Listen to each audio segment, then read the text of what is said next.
Hai pemirsa, selamat pagi. Senang sekali saya Lula Kamal kembali menjumpai Anda dalam dialog gugus tugas percepatan penanganan COVID-19. Pagi ini kita akan membahas mengenai pengendalian tuberkulosis, TB atau TBC di masa pandemi. Kita akan bahas nanti sebelum pandemi seperti apa, setelah pandemi seperti apa.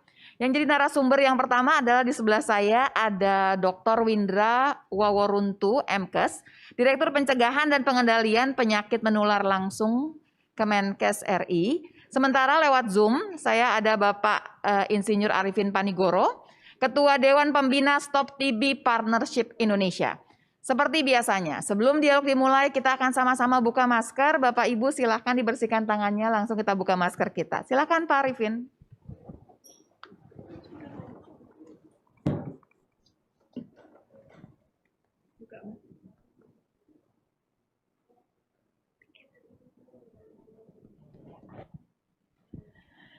Nah, sudah jelas nih, kita bisa kelihatan. Sebelum ke Pak Arifin, saya ke Ibu Windra dulu.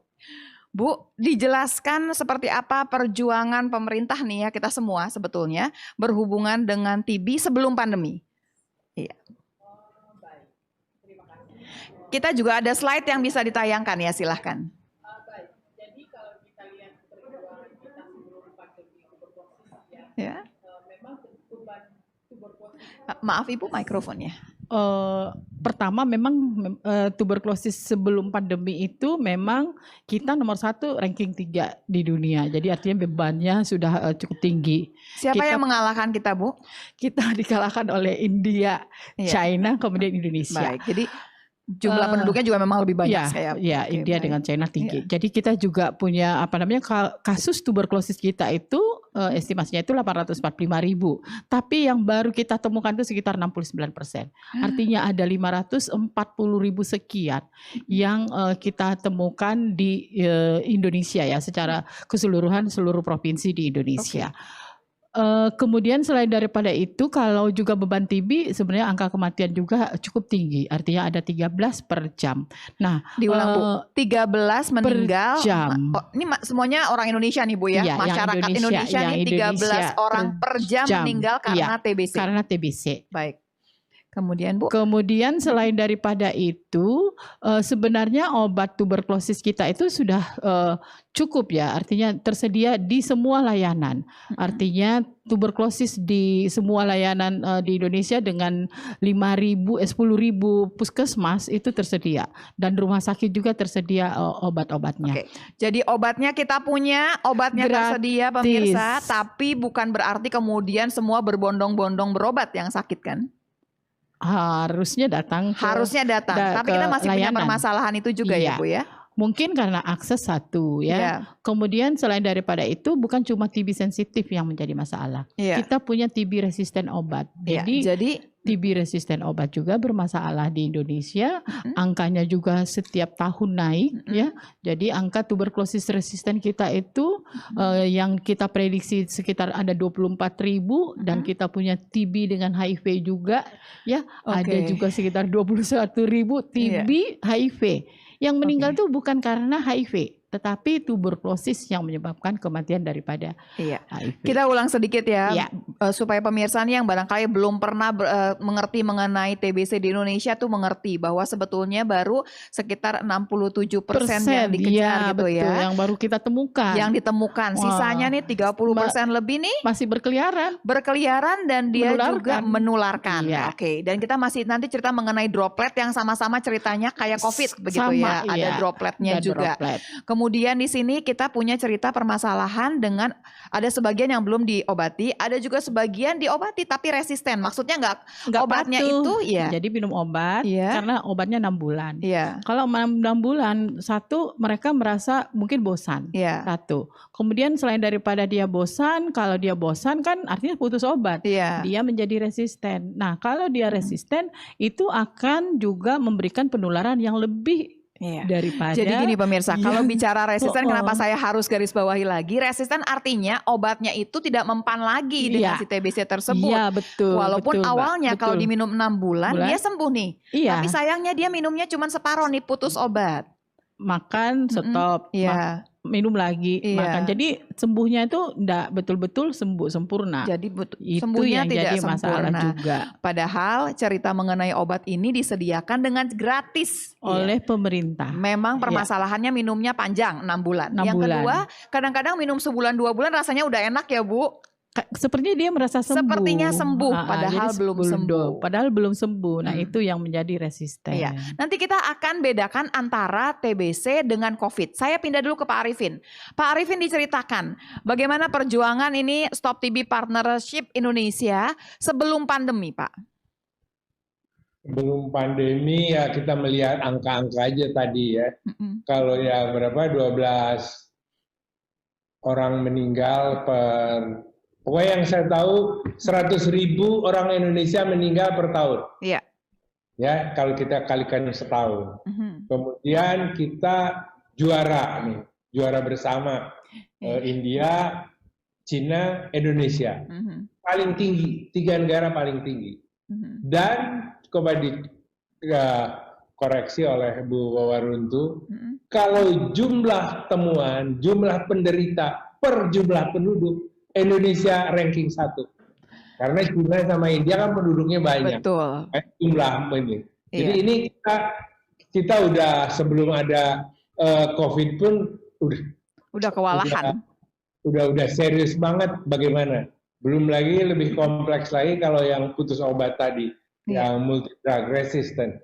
Pokoknya masalah tuberkulosa ini besar dari jumlahnya, tetapi atensi dari siapapun, dari pemerintah sampai ke masyarakat, dianggap ini penyakit lama yang sudah selesai. Sebetulnya untuk Indonesia kasus ini serius banget. Ya bandingkan aja, kalau 100.000 orang setahun, kalau dibanding-bandingkan dengan corona nggak ada apa-apanya dari jumlah orang meninggal. Tapi karena kita lagi fokus ke COVID-19, ya rada dilupain aja dulu. Ini kita ngomong pra corona. Nanti saya akan komen bicara setelah corona. Kalau bersama-sama. Thank you. Jadi pemirsa bisa melihat bahwa sebetulnya permasalahan TBC ini besar sekali di Indonesia sebelum corona. Nah sekarang barengan nih corona bareng sama TBC. Ini juga ternyata ceritanya hampir sama. Dua-duanya droplet. Walaupun agak ada bedanya juga ya Bu, satu bakteri satu virus begitu. Bisa dijelaskan nih Bu perbedaan atau persamaan berduanya ini? Ya, jadi kalau sama-sama droplet ya satu. Yang kedua bahwa selain sama-sama dia droplet, kemungkinan untuk diagnosisnya itu beda ya. Satu kuman, satu bakteri, satu virus. Jadi itu perbedaannya. Tetapi yang masuknya demam, batuk, pilek itu sama. Tetapi bedanya bahwa yang satunya itu omsetnya akut, tetapi yang satunya kronik. Artinya lebih lama ya, lebih dari 14 hari, batuk, pilek. Tetapi kalau yang COVID tidak. Nah, kemudian kalaupun juga diagnosis mungkin kalau ini kan pakai PCR. Sama sih sebenarnya kalau kita kan makanya TCM, tetapi yang satunya di swab, yang satunya cuma dahak. Jadi itu jadi harus pakai dahak. Nah, itu golden standard. Jadi sama-sama tetapi ada hal yang menarik bahwa kita punya alat yang bisa juga dipakai untuk COVID dan bisa juga dipakai untuk TBC. Jadi tetapi itu juga menjadi suatu masalah bahwa karena kita berdampingan COVID dengan TBC, tetapi ini bisa dilakukan bersama-sama. Nah, inilah yang saya sampaikan bahwa COVID juga tetap kita obati, tetap sekalipun belum ada obatnya itu perbedaannya tuh. COVID belum ada obatnya loh, tetapi TBC itu sudah punya obat. Jadi yang paling besar perbedaannya adalah satu, bahwa kalau COVID-19 bicara virus, yang satu bicara bakteri. Banyak yang sama karena sama-sama di saluran pernafasan. Tapi yang paling penting lagi adalah COVID belum ada obatnya, tapi TBC ada obatnya. Dengan catatan diminum dengan baik. Harus bisa patuh. disembuhkan rapi karena ada obatnya. sebenarnya. Walaupun tadi kita juga mengerti ya Bu ya, punya permasalahan sendiri dengan obat kita sendirinya ya. Baik. Terus kemudian ada gambaran laboratorium yang memang berbeda. Yang pasti duanya bisa dibedakan dengan jelas. Bisa dijelaskan. Cuma kemudian pertanyaan lebih jauh adalah apakah orang-orang yang TBC, yang punya TBC ini kemudian dia lebih mudah kena COVID? Kalau dari hasil angka, saya lihat cuma 19 orang loh yang kena COVID dari data. Hanya 19 orang yang kena TBC. Tapi saya nggak tahu kalau yang misalnya di angka kita. Tapi yang lebih banyak itu sebenarnya PTM. Jadi angka yang terbesar itu adalah angka penyakit tidak menular. Jadi kalau PTM itu penyakit tidak menular pemirsa. Jadi kemarin kita sudah sempat membahas nih minggu lalu bahwa kita bicara bahwa PTM itu yang paling tinggi malah hipertensi. Jadi sebetulnya TBC ini tidak nomor 1, walaupun di 10 besar dia ada, tapi tidak nomor 1. Kembali lagi ceritanya bahwa ini adalah penyakit yang berbeda, dua-duanya bermasalah, walaupun yang satu TBC sebetulnya punya obat, tapi sering dianggap enteng, karena ini ternyata penyakit sudah lama sekali. Tadi Pak Arifin cerita, jadi suka dianggap enteng karena penyakit sudah lama. Benar. Nanti kita akan bahas lebih jauh lagi, apa permasalahan lebih jauh. Pak Arifin boleh cerita sekarang, bagaimana perjuangannya setelah ada COVID-19? Apa permasalahan utama? Logis karena semua kita ini fokus perhatian kita terambil oleh COVID-19.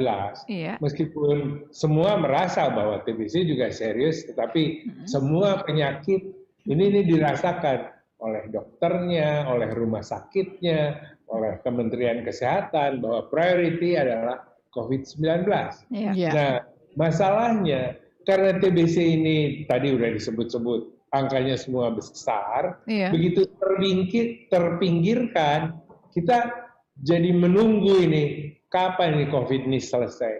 Karena jadi masalahnya jadi numpuk, tanpa COVID pun temuan kita terbatas banget, apalagi dengan agak terbengkalainya TBC di semua tahapan. Jadi tantangan kita justru ya semua sekarang kita jangan membanding-bandingkan. COVID dulu gitu kan. Tapi misalnya tahun depan lah, misalnya mudah-mudahan ya vaksin ada segala macam, masalah COVID sudah mereda misalnya. Nah ini TBC ini masalahnya jadi double. Nah ini saya kira terutama pemerintah tentu ya harus melihat penanganan TBC ini extraordinary juga istilahnya. Harus out of the box. Tidak bisa. Kalau dikembalikan ke semula, tambah jauh. Jangan-jangan kita nyalip India sama Cina. Jumlah mutlaknya juga mereka kesusul. Karena mereka serius banget kan. Negara-negara itu nangani penyakit-penyakit ini. Jadi kita juga tambahan satu nih, Bu Dokter. Dengan COVID ini, semua orang jadi berpikir bahwa kesehatan ini nomor 1 urusannya.